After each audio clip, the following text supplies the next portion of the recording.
Well, guys, I was going to show you, I think this is starting all over. In the last video, I was going to show you the tower all set up and all finished, but I realized that I don't have my net pots that I need. They're actually back at the other house, so I don't have the net pots that I need to put the plants into. So I've got to go back to the house, which just means that the seedlings are going to sit in the tray for a little bit, and they'll be fine. I'll water them today. I'll probably come back and water them again tomorrow, and then Todd will be back on Tuesday. He can water them if they need to be watered, or Thursday, and then by probably Thursday or Friday, I'll come over and have everything ready to get them in the pots. But I will show you the tower, and then I'll give you an update on the chickens while we're here. All right, so this is my tower. I think you guys have seen it before. Right now we've got it in this spot. It's going to be fine for the greens because the greens don't have to have full sun, and they do much better in a cooler place. But if we're going to grow anything, if I'm going to have the marigolds in it, anything like that, then I'm probably going to move it to a sunnier spot. Haven't decided exactly where it's going to go yet, but this is the tower. It is cycling on, so you can see the water comes down. It actually comes up into, if I can get this off with one hand. Yeah, so it comes up into this upper well, goes down through those holes, and it trickles down through the whole tower, and it comes in where, this is where the back side of the plant will actually be. So the back side, the roots of the plant get the water. It's a nice, cool, fresh water, and it goes all the way down. This is for microgreens or smaller plants, and then this is for fuller size plants. I will be putting, if I do any tomatoes in this, which I probably won't, but if I do any tomatoes in this, they'll go along the bottom. Any cucumbers, any melons, anything that vines or is large will go in the bottom. And these bottom, there are four sections, 1, 2, 3, 4 sections that have 4 each, so they're 16. And then these smaller ones are 2 sections that have 8 each, so 16, so a total of 32 plants can go in the tower. And then this is it's either a 12 or a 15 gallon reservoir where the water is and where the nutrients will go.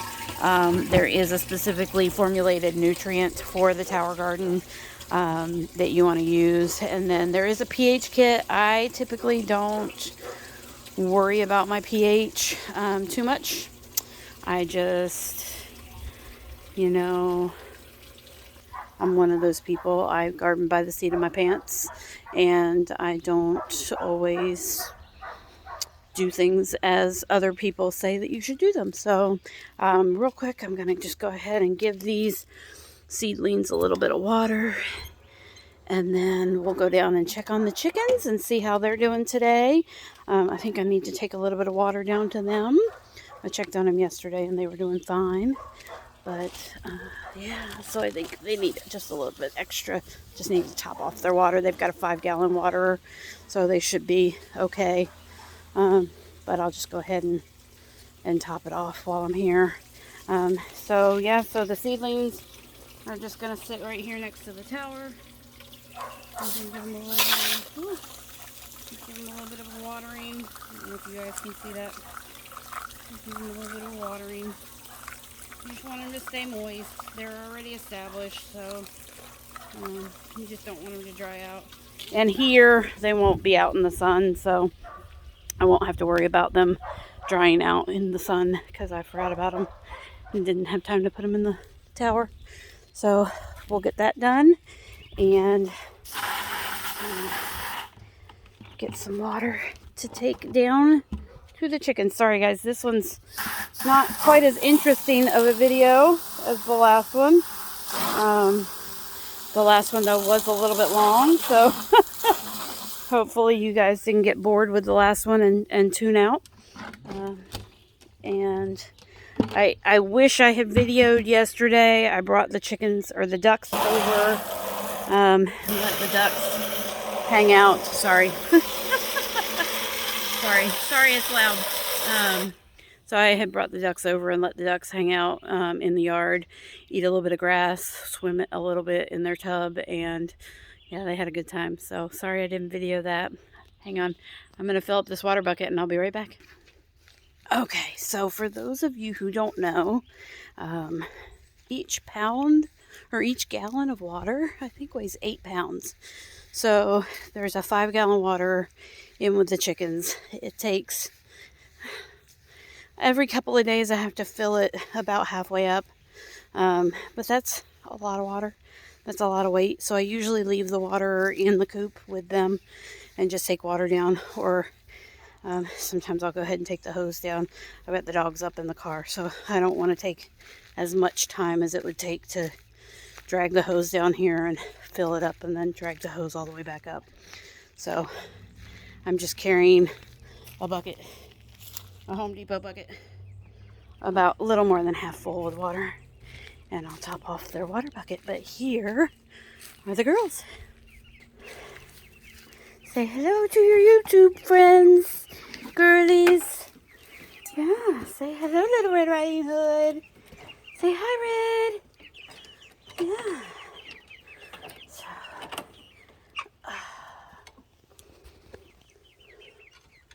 working on getting there.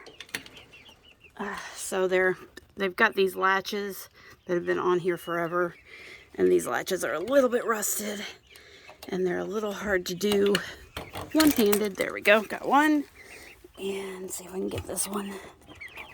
Yeah, that one's a little bit easier. Need to spray them with a little bit of WD-40, I think, to get them to open a little bit easier for me. So my girls know that typically when I come in, I'm bringing water, or I'm going to top off their food, or I'm bringing clean shavings, or I'm bringing grit. So they always come. They're still a little scared of me. They don't want me to pet them. I haven't gotten them to eat out of my hands just yet, but they know me and they do come running.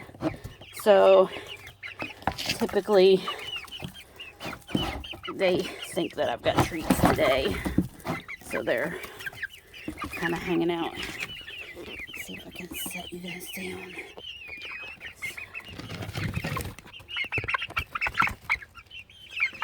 While I fill up this water.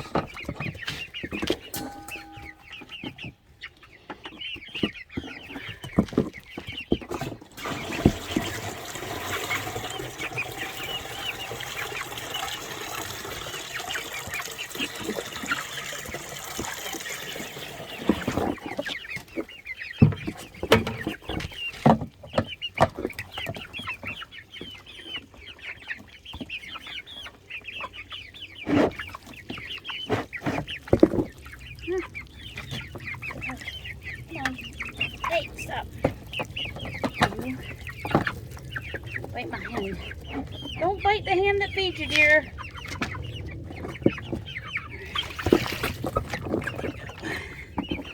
So I do give it a little bit of a rinse. Try to rinse that tray out. The tray gets a little bit dirty.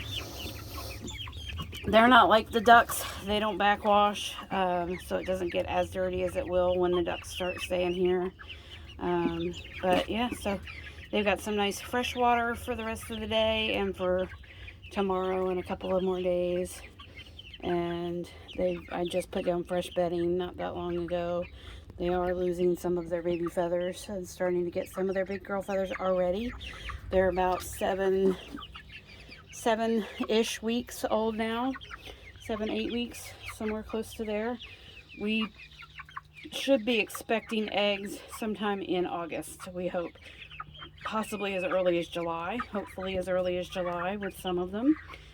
So that'd be great to get eggs that early. But yeah, so that's their water, 5-gallon water. That's just kind of, that's a safety that's in place just in case we can't get down here every day. And then set 2 7-pound feeders. So I've got that feeder there, and then I've got that feeder there. Just topped both of those off yesterday. They go through that. So typically I would say they'll go through the entire feeder one feeder in a little less than a week, about 3-4 days, and then both of the feeders last a little over a week. I do just come down here every day, every 2 or 3 days, and just top them off. I just topped them off yesterday. I won't top them off today. They won't need to be topped off again until probably Thursday, maybe Friday. So yeah, so this is them, and this is how big they are getting. They're huge.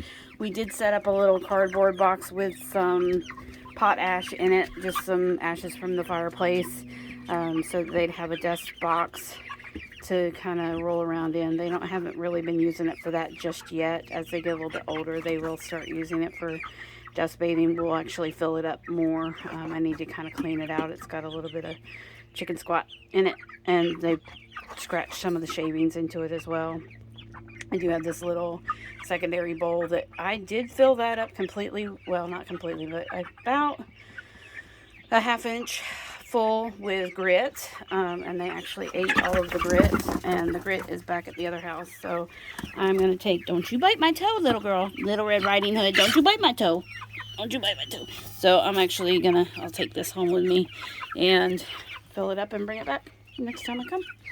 So the grit helps them digest their food because they don't have teeth, so they don't chew their food, which is why as young chicks, I'm actually still feeding crumble. When they get just a little bit older, I will probably feed them a mixture of crumble and pelleted food. And the reason for that is because the ducks are going to be, hang on, let's switch it back. The ducks are going to be living with them for a little while until they're completely grown out. And I don't know, we haven't decided yet whether we're going to do a separate duck house or if we're going to let the ducks live with the chicks. Or exactly how we're going to do all of that. We haven't worked all that out just yet. But once the ducks are old enough and big enough to go in with the chickens and stay outside without heat, without supplemental heat, we will be bringing them down here and letting them stay there because they are a holy mess. I'm having to clean their brooder every other day. So, yeah. So there's your update. Sorry it had wound up being broken up into 2 videos. Sorry that this video is almost as long as the other one, but hopefully you enjoyed it and got some tips and tricks on plants and enjoyed seeing the birds. And we'll catch you on the next one. Have a great day, guys. Bye.